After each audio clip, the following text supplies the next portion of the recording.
नमस्कार साथियों, मैं मनोज सुराजी स्वागत करता हूं आपका मिनी संसद के मंच पे। आज हम आपको दिखाएंगे लॉकडाउन से उत्पन्न हालात। दिल्ली की सड़कें किस तरह भूतिया हो गई हैं ये दिखाएंगे। राजधानी किस तरीके से वीरान हो गई है ये दिखाएंगे। और हम दिखाएंगे दिल्ली के अस्पतालों, दिल्ली के शमशान घाट का हाल। तो चलिए शुरू करते हैं।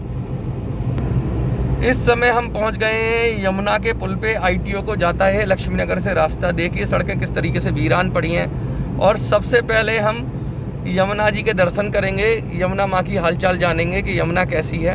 उसके बाद हम लोग चलेंगे LNJP हॉस्पिटल और उसके बाद हम आगे का कार्यक्रम तय करेंगे। तो सबसे पहले मैं दिखाता हूँ आपको कि हम ITO के समीप हैं अभी और जल्दी ही हम पहुँचने वाले हैं यमुना घाट, छठ घाट। यमुना घाट की ओर हमारा जो है वो मुड़ गया है छठ घाट की तरफ। और यहाँ से हम लोग आगे तय करेंगे अपना रास्ता। जो भी है हम इसलिए आए हैं कि पहले यमुना जी के दर्शन बहुत ज़रूरी हैं। यमुना माँ का हाल देखेंगे क्योंकि लॉकडाउन में अक्सर यमुना को स्वच्छता होती है थोड़ी सी, तो देखेंगे कितनी साफ़ हुई है। आपको अभी नज़ारा दिखाते हैं। बोलना है, स्टार्ट करो। आइए अब हम लोग यमुना घाट पर पहुंच गए हैं। यमुना घाट पे व्यवस्था सारी है। देखिए अब मैं दिखाता हूं आपको। चलिए गंदगी का आलम भी दिखाएंगे। और कुछ हद तक पानी स्वच्छ हुआ है, लेकिन घाट बहुत ही गंदा हो गया है क्योंकि रेगुलर लॉकडाउन की वजह से हम लोगों की और हमारे साथियों की जो सेवा थी यहाँ पे, जो रेगुलर करते थे, वो बंद हो गई है। तो इसलिए घाट बहुत ही बुरे हालात में पहुँच गया है। यमुना का पानी कुछ हद तक ठीक है, कुछ हद तक, मतलब मैं कहूँगा ज़्यादा साफ़ तो नहीं, लेकिन काफ़ी हद तक यमुना के पानी में, काफ़ी हद तक भी नहीं कहूँगा, बहुत कम है, लेकिन 2 ही दिन हुए लॉकडाउन के। लेकिन घाट की गंदगी दिखाऊंगा मैं अपने साथी से कहूँगा, साथी जो हमारे कैमरामैन है वो दिखाएंगे कि देखिए कितना गंदा हो रहा है घाट। पूजा करने के बाद लोग अपनी जिम्मेवारी डाल के सब यमुना जी के पास छोड़ जाते हैं। इतनी गंदगी का आलम है, दिखाइए कितनी गंदगी है घाट पर। ये सब लोग हम ही साफ़ करते हैं, आके हमारी टीम साफ़ करती है, साथी साफ़ करते हैं हमारे, लेकिन घाट पे गंदगी है।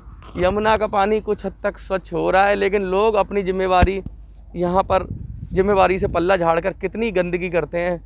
ये धार्मिक रूप से भी अंधविश्वास ही है एक तरीके का। अगर आप जिसकी पूजा कर रहे हो उसी को गंदा कर रहे हो, तो इससे बड़ा अंधविश्वास कोई हो नहीं सकता। क्या कहेंगे सर आप इसके बारे में?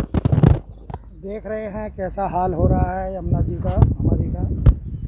और जो साफ़ सफाई करने वाले थे वो भी लॉकडाउन के कारण नहीं आ पा रहे हैं। हाँ, और पानी भी कम हो गया है। जो फैक्ट्रियां लॉकडाउन के कारण बंद हुई हैं, जिनके कारण वो पानी आता था, वो गंदा पानी आना कम हो गया है।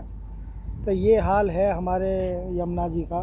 यमुना जी इतनी डिपेंड हो गई हैं हम लोगों पर कि वो जब हम लॉकडाउन करते हैं तो थोड़ी स्वच्छ हो जाती हैं, थोड़ी सांस आने लगती है।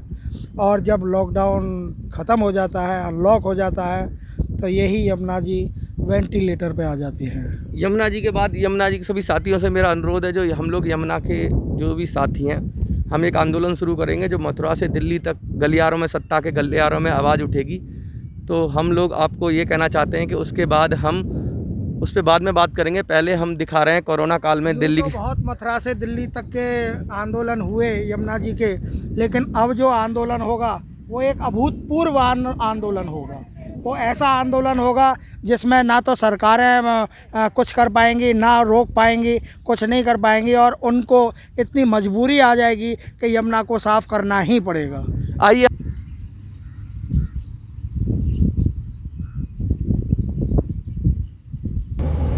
अभी हमारा काफिला लोकनायक जयप्रकाश अस्पताल, जिसे हम इरविन अस्पताल भी कहते हैं, की तरफ मुड़ गया है। हम लोग वहाँ पहुँचेंगे और वहाँ के हालात का जायज़ा जैसा भी होगा आपको सूचित करेंगे। अभी ITO पर हैं हम, कुछ ही मिनट में हम इरविन पहुँच जाएंगे।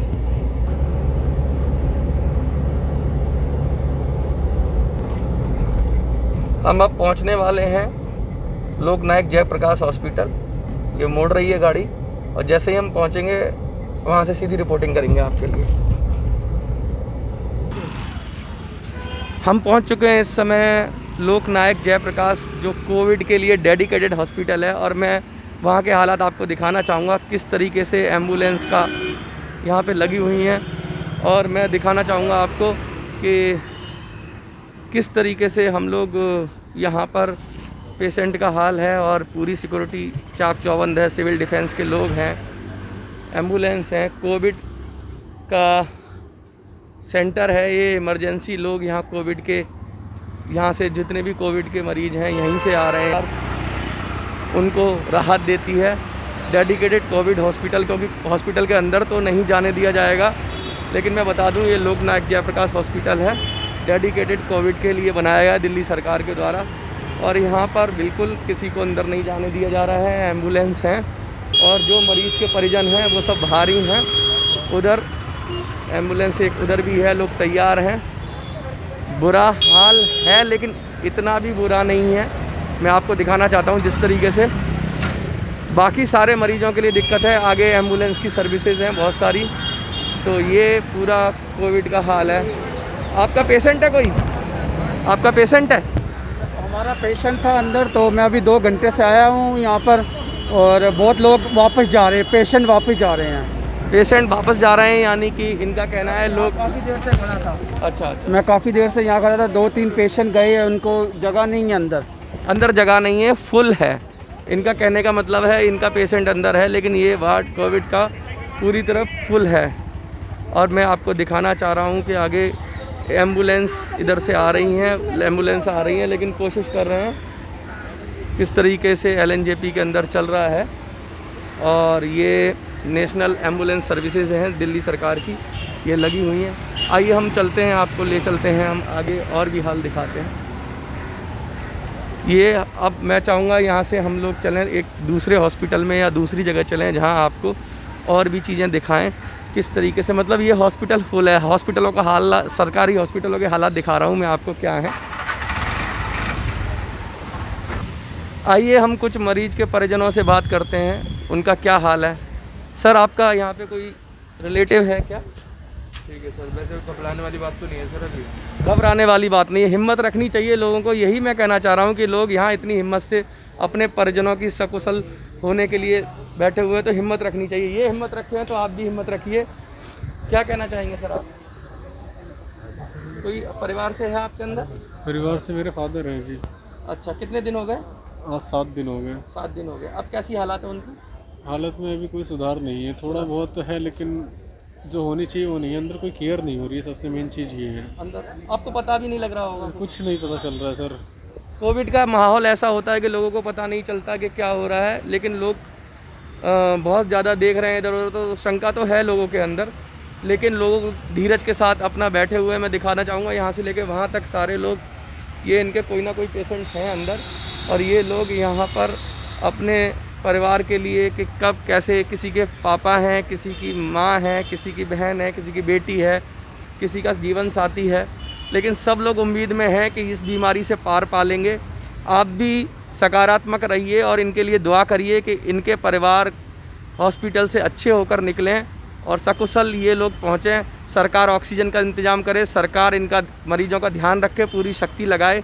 सरकारें इस समय राजनीति ना करें। अभी हम लोग LNJP से निकल चुके हैं और आगे हम जो हैं वो पहुँचेंगे निगम बोध घाट। वहाँ के हालात को भी आपसे रूबरू कराएंगे कि क्या हो रहा है, क्योंकि ये हॉस्पिटल है, थोड़ी यहाँ पर पब्लिक दिख रही है, लेकिन जैसे ही आगे जाएंगे सुनसान सड़कें मिलेंगी। तो ये हाल है दिल्ली की सड़कों का, भूतिया सड़कें हो गई हैं दिल्ली की लॉकडाउन की वजह से।